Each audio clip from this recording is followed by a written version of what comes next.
This is the Highway Horizons Desert Layering Stencil Set from Spellbinders. There are 5 layers in this stencil. They are 4 1/4 or 4 3/4 by 6 inch. They're really easy to layer together. I have a piece of 4 1/4 by 5.5 inch cardstock here, and I put it on my sticky mat.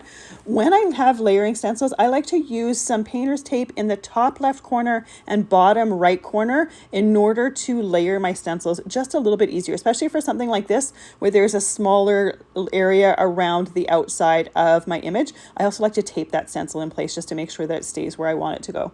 For the first layer, I just did a dark gray for that road. You could also use a brown color too. Then for the second layer for the sun, I used yellow and then a little bit of orange and then a light brown for the desert part.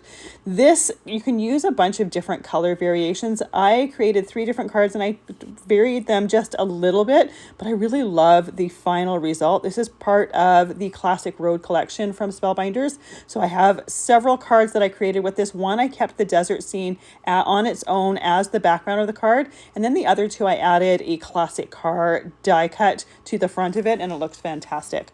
For the formations in the background there, I used a light kind of orange color, and then I used a rusty color for the top layers. And then for the sky here, I just did a blue, but I've also done it with some kind of sunset colors as well. Then the cactus, I did a green. Whenever I do layering stencils like this, I like to give a little bit of color variation. Some areas are lighter, some areas are darker. Here I added just a little bit of shimmer ink on the sun as well as the sky, and it just creates a bit more of a moody look to it.